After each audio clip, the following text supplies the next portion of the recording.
We are here with David Lopez, CEO of AGS, which is a gaming technology company, a games company, slot machines, class 2 and 3, table games, and other products.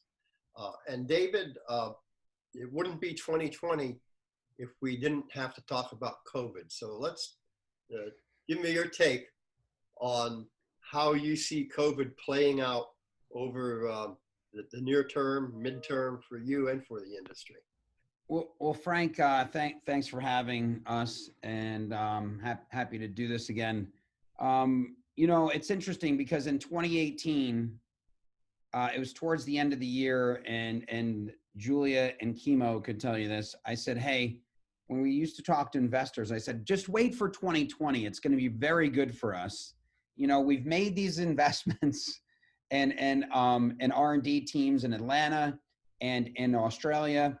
And we really have a lot of belief in our team and what kind of products are going to come out. So we're really looking forward, not like we want to skip 2019, but we're really looking forward to 2020. Little did I know, right? I mean, little did I know what we were going to run into here. Obviously, COVID is, you know, it's rocked the industry. Sadly, you know, goes without saying with so many people getting sick, lives lost, et cetera. It's to even sort of think about it from a business context at times, right? Doesn't really, you know, honor what's happened in as far as the global impact to economies, health, lives, et cetera. But for us, there was no playbook, as I like to say. You know, I mean, if I can pick up the phone and if I could call, you know, Joe Lottie or who I had spoken to, and Mark Yosloff and the late Tim Parrott, you know, none of them would say, oh, well, hey, you know, I've been through this before. So it was uncharted waters for us. I'm proud of the team, our board, how we pivoted quickly. We dealt with things in a productive and expeditious manner. I think the industry as a whole did a good job, both operator and vendor. But throughout it all, one of the big things was, Frank, it was clearly we wanted to focus on the long-term health of the company, right? But we had to, at the same time, think about the health of our employees and our extended family, which means everyone at home. So we quickly moved to work from home, like many other companies, as you might know. We are still largely working from home. I'm here at the office today, as you can see by the alligator up on the thing. I don't have one of those home. And so, you know, we pivoted quickly and we made a lot of difficult decisions and put ourselves in good position to exit the COVID, you know, pandemic and sort of be able to sort of propel ourselves into late 2020 and early 2021 with what we knew was coming in 2020, which was great products, you know? And how do you think, if you project into 2021, and you know, you have maybe more of a return to normal, how do you think that plays out? You're using the right terminology, Frank, when you say more of a return to normal, right? More of a return to normal. I think that 2021 will not be 2019. I think it's largely recognized in the industry, both on the operator and vendor side, that it won't be quite the same. Now, there are some regional operators that are setting records, right? And we know the reasons for that, right? You know, they can compress marketing and other expenses, and in a regional environment where they don't depend on high-end table play and they depend on slot revenue. Slot revenue is setting records. Expenses are down. You know, they've eliminated some amenities for a short period of time temporarily, and they're doing very well. So for some operators, they're setting record numbers. For others, you know, it's a different story. For the vendor side, I think that 2021 will not be 2019, but will be on our way back to 2019, and that 2022 we could see ourselves back in good position or even perhaps exceeding 2019's performance. For us, we've got a little bit of online revenue, which was helpful, but it's still a very small portion of our business. What we really need to see is we need to see slot recurring revenue come back, which it's doing pretty well right now, as you know. Capital purchases of slot machines, we know that's not back in shape yet, and it's going to be a minute before that happens. And then, of course, the return of a robust table game business, for the operators will be important to us as well. What are your strategies and priorities going forward, assuming, again, a return to something approaching normal? Yeah, so our priority is really, honestly, without saying, hey, here's our strategic plan and this is what we're doing over the next 2 or 3 years, our strategies or our priorities are really based around getting back to business. One of the things that, we've tried to ensure is that even in no secrets, we did furloughs. We did some layoffs, right? But what we tried to do is we tried to conserve and preserve cash, right? Reduce expenses, continue to have a robust R&D team, and so keep them intact. And Frank, keep our culture intact, because we want our employees to be as happy as they can be in this environment, right? We want them to feel like they continue to be part of something very important as they work from home, right? Which is not easy. As you're sitting home and you're in an office that you probably didn't use much over the last 3, 4, or 5 years, and now you're spending every day in it. For some of us, office is the kitchen table, right? So that's my preferred place. But we want our employees to feel like they're just as much a part of our team, and that we're focused, on our business and on moving forward. We want them to feel like that, just like they always have, or more so as we exit the pandemic. So our focus really is on the team, continue to be innovative, continue to release great products, right? And of course, execution. And, I'll really tip my cap to our sales team. We were just doing a interview, or you could say at a town hall with another vendor just now. And, I had said, hey, our head of sales and his team, Adam Whitehurst and his team, have done a fantastic job when there was no business, right? Frank, zero business. Casinos were closed. You can't call on casinos when they're closed, right? Maybe a few. Adam and the team were feverishly working to either train themselves up and prove themselves via programs like Compete to Create, or actually just achieving mastery of some sort in something like a Salesforce.com, where maybe they weren't great, they were good, at Salesforce.com, and now they have mastery of it, and they actually had some people that on our team that really became sort of black belts at it and train the rest of the team. So I think we're more ready than ever before, Frank. And our focus is on execution at this point. We think we're very confident we have the products. We're confident we have the right team. There's always going to be tweaks and additions, but essentially execution is where our focus is right now. Because you started as such a small, narrow company, you started basically as a class 2 slot machine company. Yeah. You've had a lot of room to grow, both in diversifying product and entering new jurisdiction. Where are you along that continuum?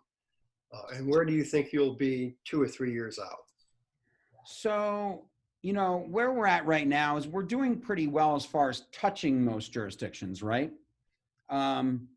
We're just about approved everywhere. Whereas, 3, 4 years ago, when you talked to us, we couldn't have said the same thing. Now our focus is on tapping deeper into every jurisdiction we're at. But for example, I can say, we've got Canada is largely untapped for us, a lot of potential there. Pennsylvania, Washington, and Nevada. Yes, I said Nevada. Nevada is a huge opportunity for us going forward. But what's happened, Frank, and what's happened, really what the shift has been, I wish I had some of my props that I usually have for our town hall calls where I can hold it up to the screen.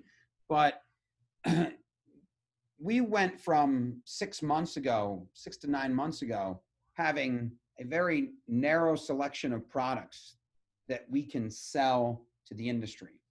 We have a lot of recurring revenue in certain jurisdictions, but we really only had one premium recur product, Colossal Diamonds, or popularly known as Big Red, right?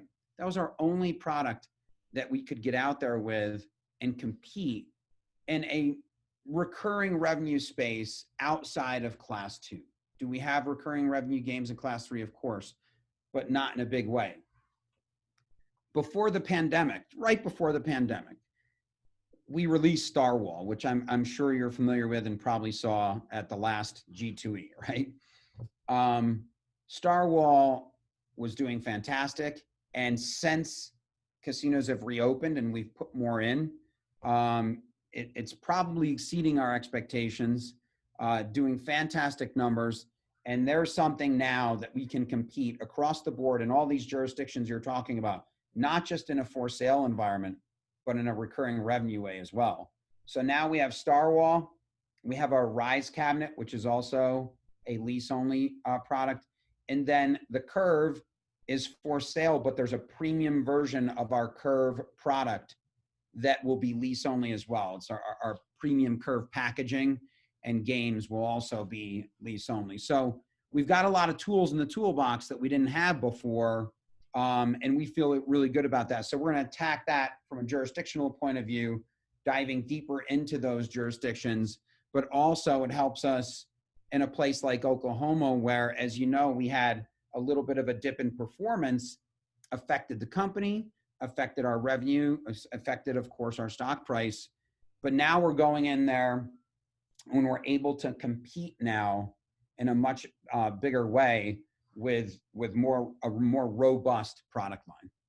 Okay, so more robust product line, more recurring revenue, developing the jurisdictions that you've entered. Yep. How significant would or can be your table games business? Yeah, so when I think about table games, we've got a lot of great products from a progressive point of view. We have some great proprietary products, and the momentum there was tremendous going into COVID, right? Obviously, we hit a considerable speed bump with the pandemic, and we're going to come out of that just fine. I think what's interesting now is that, with casino businesses on pause for months, right? For 3 to 6 months for some folks, some folks it's longer. Towards the end of the year, we're going to be releasing our second shuffler ever, right? So now we have a portfolio of shufflers, if you will, but it'll be our second shuffler. And this one, called PAX, will be a single deck specialty game shuffler. And this is really where I believe, and I'm confident, this will turbocharge that business.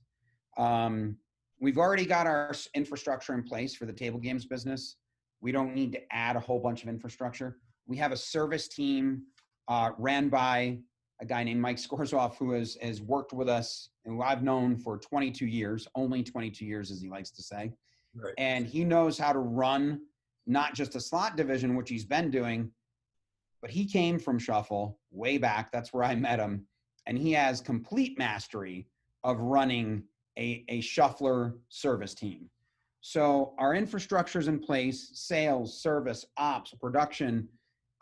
It's all about getting that puppy out there, letting the world, lay their eyes on it. It should be no different than the response that we got at G2E, which is, when can I have that? And oh, by the way, when's your third shuffler come out, right? They're already looking forward to the next one. the demand is there. There's a real appetite for AGS to release that product. And I think that, Frank, is where the potential of that division really takes off. Not to say Pure Tables wasn't doing it, because it was.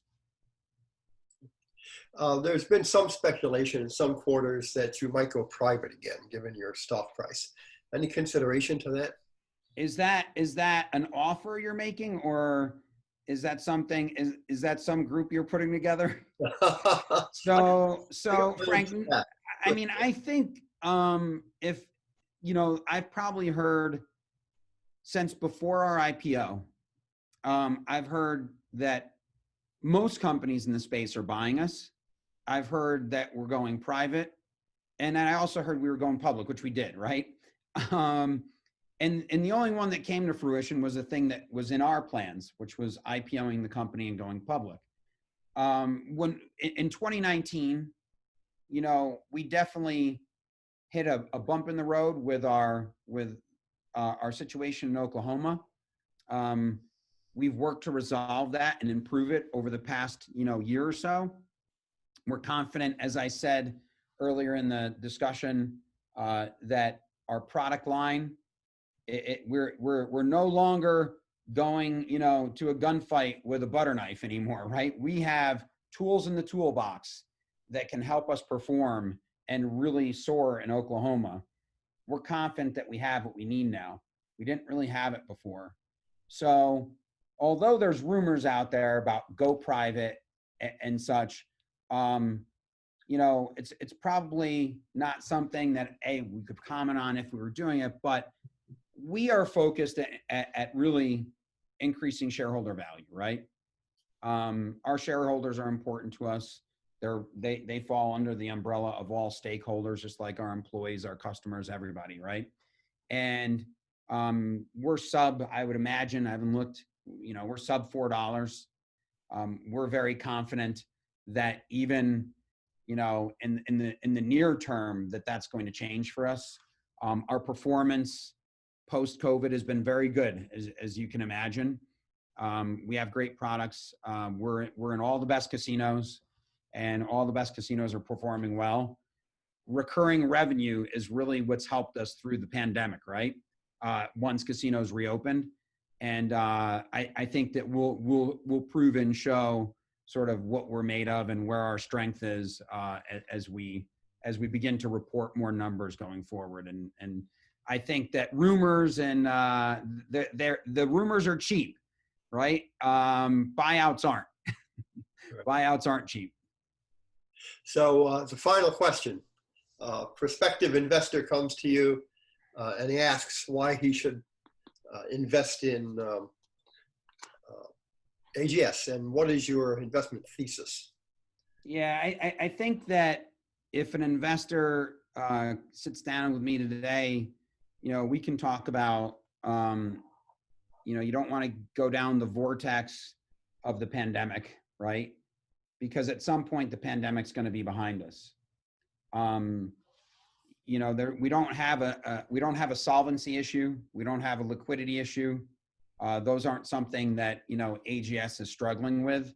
I think that the broader market that doesn't understand our company can look at it and say, oh, where will AGS be at some point in time? And the fact is that we're in good financial shape. Chemo, myself, the team focuses on, conserving and preserving cash, if you will. And we've done a great job with that. We actually went out and got additional funding during the pandemic, the majority of which we haven't needed to touch, right? The product portfolio, and our marketing folks, Julia, our CFO, Chemo, can attest to that, is bigger and better than it's ever been before. And as I said, we have tools that we've never had before to go out there and make money. And even as you mentioned, shufflers and table games, is accelerating for us. This is clearly a point in time where the stock price is overly depressed. The performance is going to come. We've executed in the past, and we're going to do it again. And we're going to do it with what I would refer to as the greatest product portfolio the company's ever had. So there's really nothing that stands in our way of doing that. We just have to go out and execute. And so the stock is very cheap right now.